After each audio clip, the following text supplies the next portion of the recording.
Okay, welcome everybody to our monthly Saturdays at 6 concert. No one called me today, asked me what time the Saturday to 6 concert was, but if anyone ever asked you, it is indeed at 6 o'clock. My name is Dan Kerr. I wear many hats here at All Souls. One of the hats that I wear is I am the Outreach Chairman, so it's my privilege to welcome you here this evening to this monthly concert. On behalf of our congregation, on behalf of our priests, our vicar, we call him the vicar, Father Tom, it's my pleasure to welcome you here this evening. Father Tom says that we must practice radical hospitality here. So I don't know if you think of me as a radical, but I hope you feel welcomed here. It's our intention to make you feel welcome and you have a wonderful evening. When you walked into the church, you may have seen a big sign with our mission statement. If you've ever been to our website, you're going to see our mission statement. And if you look at the back of the bulletin for the concert, you're going to see our mission statement, which should tell you we take the mission statement pretty seriously. And mission statements are basically your little elevator speech of why you exist and what you do, how you create value. And I'm going to quote with you just one line from our mission statement. And it says that we strive to be mutually supportive of the personal spiritual journey, respecting the individuality of all, and accepting the value of meeting people wherever they are on that spiritual journey. And that's a key point, wherever they are. And we recognize here at All Souls, we happen to be an Episcopal congregation, in the Anglican tradition. And we recognize that Christianity has many branches. And we also recognize that Christianity is not the only tree in the spiritual forest. And we recognize there are people who are on a spiritual journey that may not have a faith life at all. And all of those people are welcome, and we are committed to meeting those people wherever they are. And we meet people here at All Souls in some very interesting ways. So those of you who brought food this evening, that goes to St. Gerard Mejia in Terryville, a Roman Catholic church, and they feed 200 poor families in this area. Those who are food vulnerable, tend to be anonymous and tend to be kind of in the shadows, but it's a real need that we have. So thank you for bringing food. If you didn't bring food today and would like to bring food in the future, anytime, and I emphasize, anytime you visit the church, and the church is open every day, there's a food bin there. You just put that there, it'll go to St. Gerard and it'll feed the hungry in the area. So we meet people that way. We also meet people by keeping the doors of this church open every single day. And I can speak with authority to that because I'm the guy who opens the doors. And it's not unusual when I open those doors that there are people waiting to come in. My occupation is I am a cross-cultural consultant. And one of the things in cross-cultural consulting, you say you want to discourage people from acting and behaving on the basis of stereotypes. And I have to admit, one time I came here and there was a person sleeping on the bench there. And I said, oh my God, is some homeless person sleeping on the bench? He's going to come in and hassle me, and stuff like that. And sure enough, he woke up and he came in. Turns out he was the visiting priest from Korea, looking for a place to pray. So much for stereotypes. So the doors are open every day. We also do monthly outreach activities here as well. So we meet people through our Native American drumming program, which we do once a month. We meet people through our second Saturday's poetry reading, which we do once a month. And we do meet people through these concerts. So many of you are here this evening to see these two very talented musicians. But this is not just a one-shot deal. This is something we do every month with musicians, well, mainly from the university. And a reminder, when we do the second Saturday's poetry reading, Gladys Henderson, the former poet laureate of Long Island, said that poetry is just another form of prayer. And a reminder, whenever we do a concert, that St. Augustine said that singing is like praying twice. So poetry and music and drumming all have a place here. We also are an ecumenical center, so we do things here. The cameraman is also a deacon in the local Lutheran church, and he and I lead a interfaith morning prayer service here every Tuesday at 8 o'clock. A day that begins with prayer is likely to be a good day. So we do that. And our bartender, Susan, who I'll introduce to you in a moment, she also leads the rosary here on Wednesday. So we do an interdenominational rosary as well on Wednesday. So we meet people there as well. And I said I wear many hats here. And one of the hats I wear, Lynn will appreciate this, is I am the director of the annual Souls for All Souls 5K race and 2K walk. And we're going into our 16th year now. And what this race and walk does is it celebrates the various things we do in the community. And it also raises funds to make this church accessible. When this church was built in 1896 and designed by Stanford White, probably one of the most famous architects at the end of the 1800s, early 1900s, the life expectancy in the US was less than 50 years. So those of you who struggle getting up the stairs, Stanford White, when he designed this church, didn't really care too much about accessibility. So Herb, would you raise your hand? So Herb Mona's there is our senior warden, and also he is leading a project to make this church accessible, and also going to put a bathroom in this church as well in the back. So if you ask me where the bathroom is, don't worry, I'm not going to tell you to go in the woods. I'm going to send you down to Schnitzel's, which many of you, that's a public bathroom, you can use it there. So please mark your calendars. The date for that is October 6th this year. In your concert bulletin, I put a green insert, and it's got two sides. One side describes these various outreach programs that we do here. And the other side, I mentioned that Tom and I lead in fact, it's Tom with an H, because we got three Toms. We got Tom Manuel, we got our priest father Tom, and we've got Tom Bradwood. All of them are very involved in the morning prayer service. So Tom with an H is my partner in that. And if you look at that thing, you'll see that I've given you the list of guest preachers that we have. So we literally have people from all different denominations every Tuesday. So we've had, rabbis, we've had Rabbi Joel from the Temple Isaiah, we've had Rabbi Benson from the Fort Jefferson Jewish Center, we've had Reverend Lisa from the AME Church, we've had Iman Abdullah from the Selden Mosque. We have people of all faiths and all backgrounds come and participate and deliver a brief homily. I always say to those people who preach here, go wherever the Holy Spirit sends you, but don't go for more than 10 minutes, because it's a 30-minute service. So if you look at that list and you see don't be surprised if you see your clergy person there. And if you don't see your clergy person there, please mention to him or her that we have an interfaith service here, and we'd love to have people from different denominations involved. Okay, moving on. Enough about what we do here at All Souls, so we welcome you here. So tonight there will be two sets of 15 minutes. We will leave time for questions at the end. We also will take a break of 15 minutes. We'll have a little reception outside. Susan, could you hold up the thank you jar, please? So if you'd like to leave a thank you, now both of them have completed their doctoral programs, so congratulations to both of them. I'm sure they have student loans. So any thank you would like to leave to them in appreciation of the music they'll share with you this evening, just put that in there.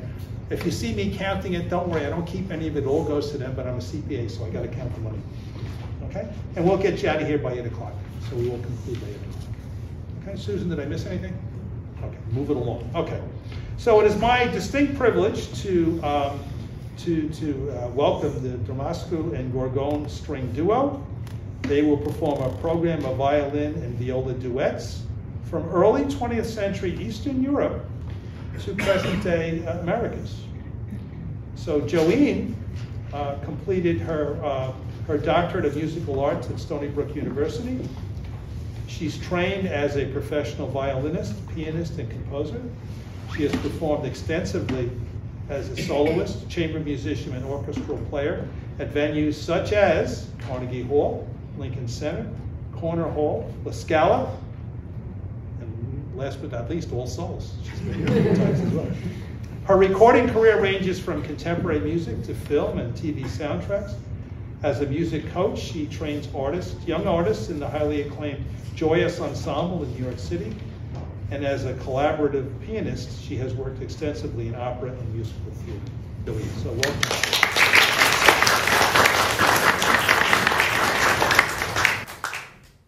Stephen Gorgone holds a Doctor of Music Arts degree from Stony Brook and a master's and bachelor's degree from Ithaca College. He's a professional violinist, violist, piano accompanist, music teacher, and I'll have to learn about this on the break.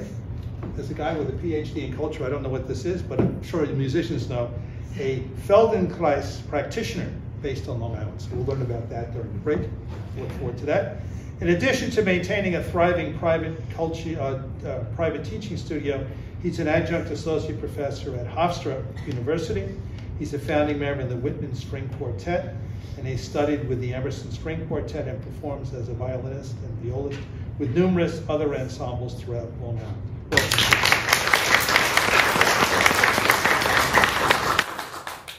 So I give you the Dumitrascu and Gorgone string duo. Thank you so much for the wonderful introduction, Dan. We're very happy to be back here. We've been performing at All Souls since I think 2015 or 2016, and we'll be back in November actually with our quartet. So thank you again for coming out on this beautiful Saturday evening. We're going to start off the program with a set of dances by Bela Bartok, one of the most prominent composers of the 20th century. His works are best known for incorporating folk melodies, particularly from his native Hungary, as well as Eastern Europe, going all the way down to the Middle East.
Czech composer of the late 1800s, early 1900s.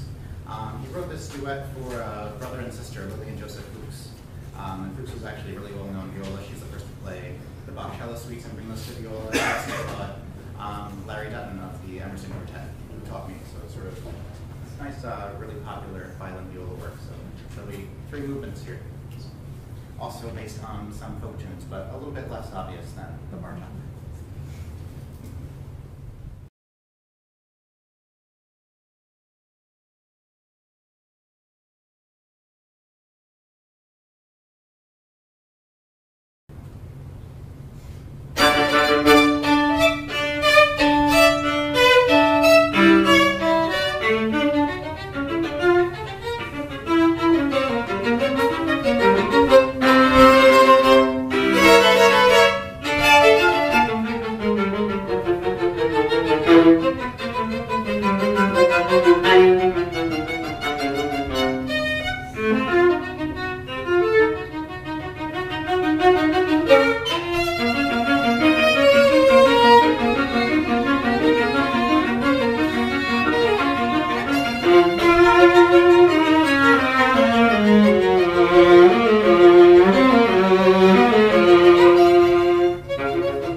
our tradition here to share a little bit of our history just before the intermission.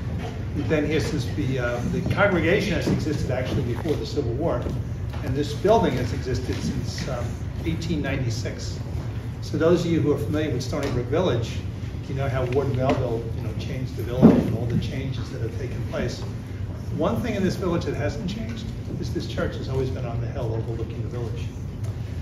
So there's a lot of history, but I'm just going to tell you one story. And the story I'm going to tell you is actually about a professor from Stony Brook University. He was probably one of the most famous professors at Stony Brook University, and his name was Lewis Simpson.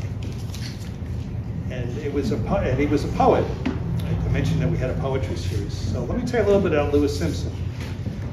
Lewis Simpson was born in 1923 in Kingston, Jamaica, to a Russian mother and a Scottish father. After his parents broke up, he lived for a time in Jamaica, Jamaica the country, not the place on Long Island, Jamaica, and attended a boarding school modeled under the British system. But he never had the sense that he belonged in British society.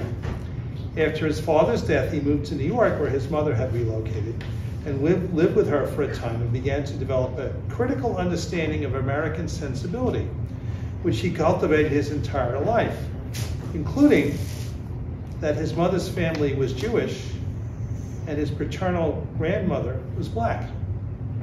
Simpson's poetry and critical writings reflect his sharp insight into American culture, but always with the eye of an outsider. He joined the U.S. Army at the start of World War II and served in the combat with the 101st Airborne Division in France, Belgium, and Germany. He won a Bronze Star and 2 Purple Hearts. For a period after the Army, he suffered post-traumatic stress disorder and was hospitalized and briefly hospitalized. Nevertheless, he continued his education and his writing. Simpson received a master's degree from Columbia University in 1948 and began teaching literature there. In 1959, he received a PhD at Columbia and became a professor at UC Berkeley, where he taught for 8 years. And then in 1967, he moved to Stony Brook and taught literature at the university, at Stony Brook University, until his retirement in 1993. He received many awards during his long career of writing in poetry and literary criticism, most notably a Pulitzer Prize for Literature in 1964 for his book on poetry called At the End of the Open Road. Poet Edward Hirsch described the volume as a sustained meditation on American character and called Simpson the Chekhov, not from Star Trek, but the one from poetry, the Chekhov of contemporary American society. And he taught at Stony Brook. And this reflection was not written by me. This reflection was written by one of his students, who happens to be a poet from Northport by the name of Bruce Johnson, who was one of his students at Stony Brook. And Bruce writes, sometimes in his classes, Professor Simpson would digress from the subject matter. Imagine that, a professor digressing. On one occasion, while discussing the pastoral poetry of Wordsworth, he described attending Sunday morning services at the, and I quote, the pastoral little chapel on the hill in Stony Brook, All Souls. He may not have been a person that held very strong religious beliefs, but he said he found the simple elegance of the architecture and the good nature of the parishioners comforting, and adding the small sanctuary was a great place for meditation. Indeed, he must have found the village to be a comfortable place as he chose to spend half of his life here. Simpson owned a modest home in Stony Brook and spent most of his later years here actively writing.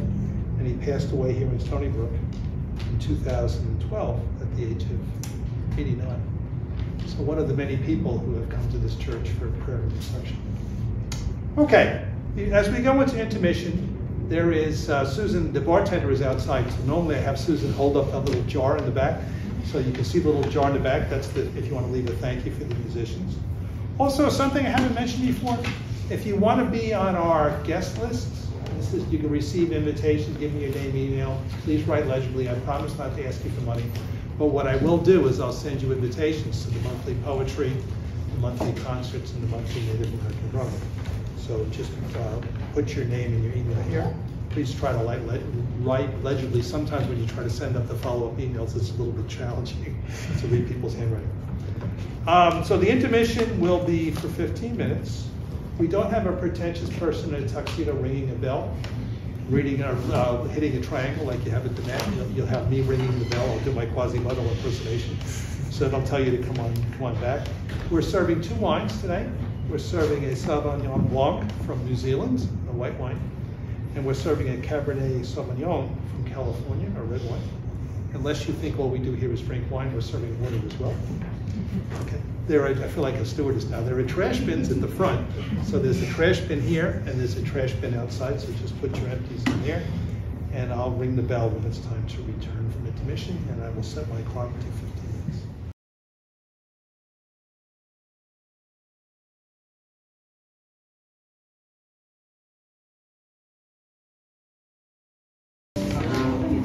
So welcome back for the second piece of our program.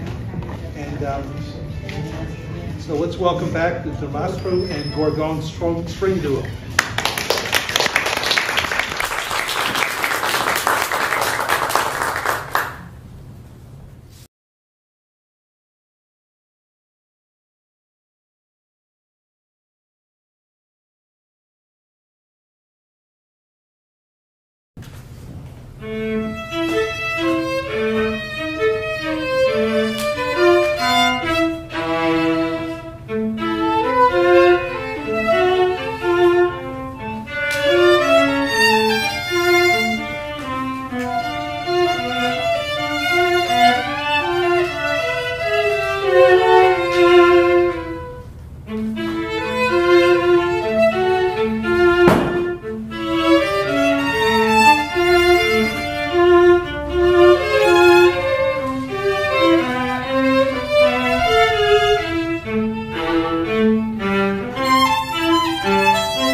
set of 10 Latin dances.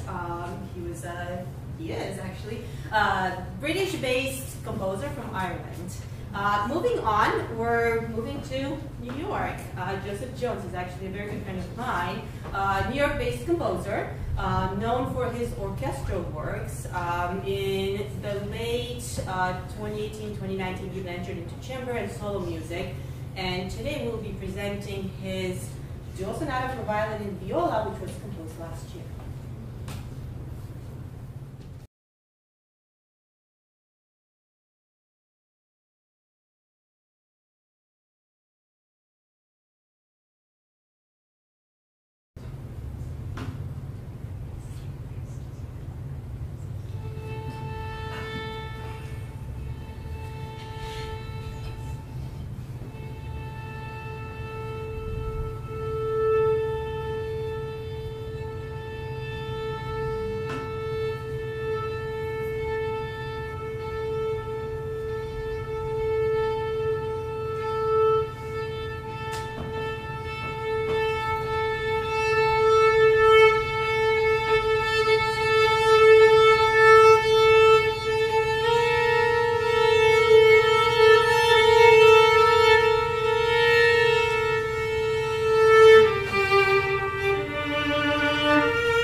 written in 1986 as an encore. He wrote another duet for a couple, and this was sort of like a wedding gift to them. As okay, here's a nice little short encore of a popular Gershwin tune. So of course it's called Embraceable Duo. I'll let you guess what the original tune was.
This is my favorite part of the program, where the audience gets to ask any questions they might have of the musicians. So, any questions from the audience? Yes, Lisa.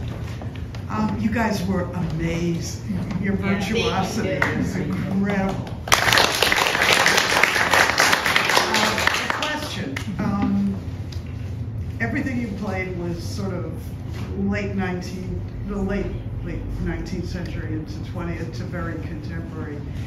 Because you're performing as a duo tonight, did you get a chance to have fun and pick things that you wanted to play and wanted to share certain parts of it with us?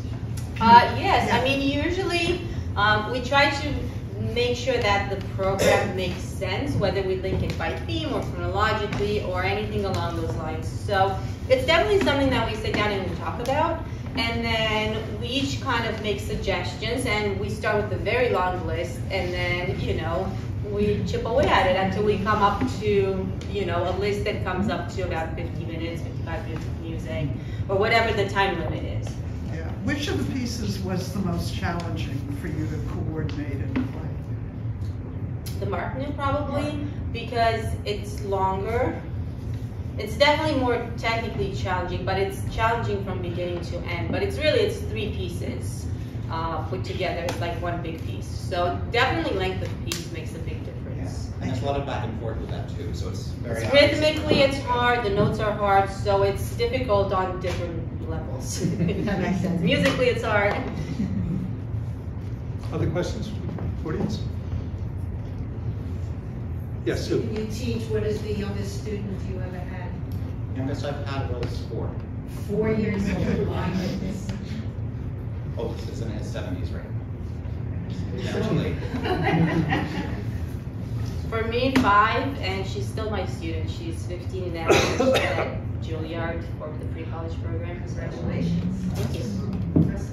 So, Stephen, I had promised to ask you this question. What is a Feldenkrais practitioner?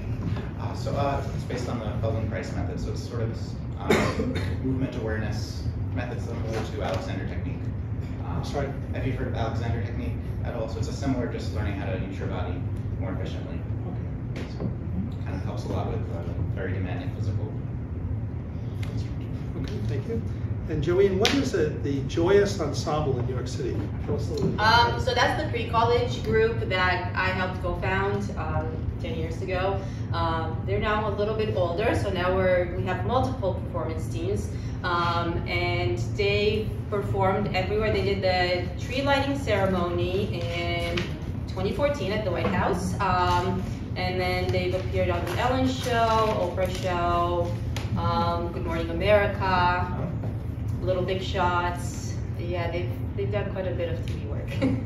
Tell us about your career as a recording artist. Yes, I started focusing a lot on recording for film, TV, and radio when I was in my late teens. So I worked a lot with the Canadian Broadcasting Corporation, and I worked on everything from short films to documentaries, a few feature films, TV shows. Yeah. And were you born here or in Romania? I was born in Romania, but I wasn't raised there. I was raised in Canada. What time did they move?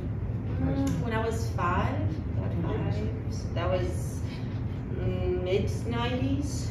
Okay, after Dumitrascu fell. Oh yeah, it was definitely after the 89 revolution. I think it was 94.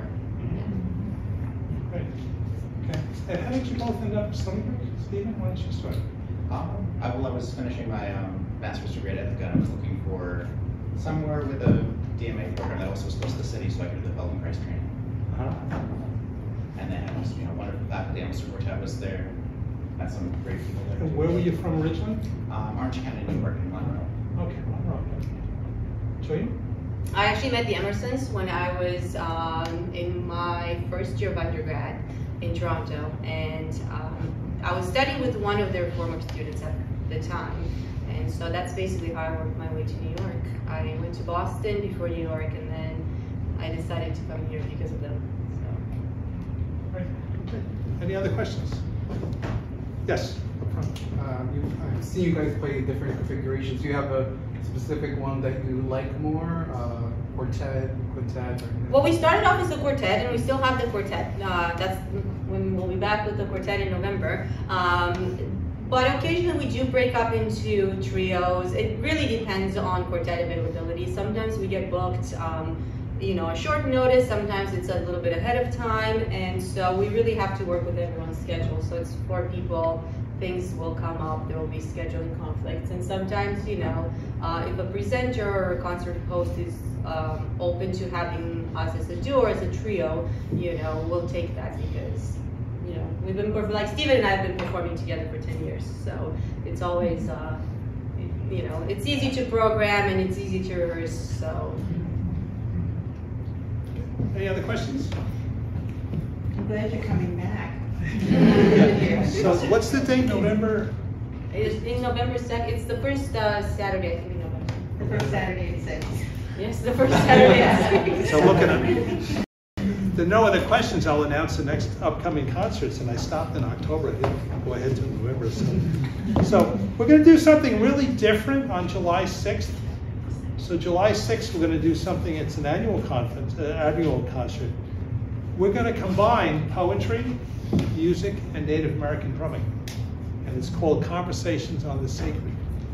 So what will happen is there will be poems that reflect various religious traditions, read by very well-known poets from Long Island, including Deborah Hauser, who's the poet laureate of Suffolk County, will be here.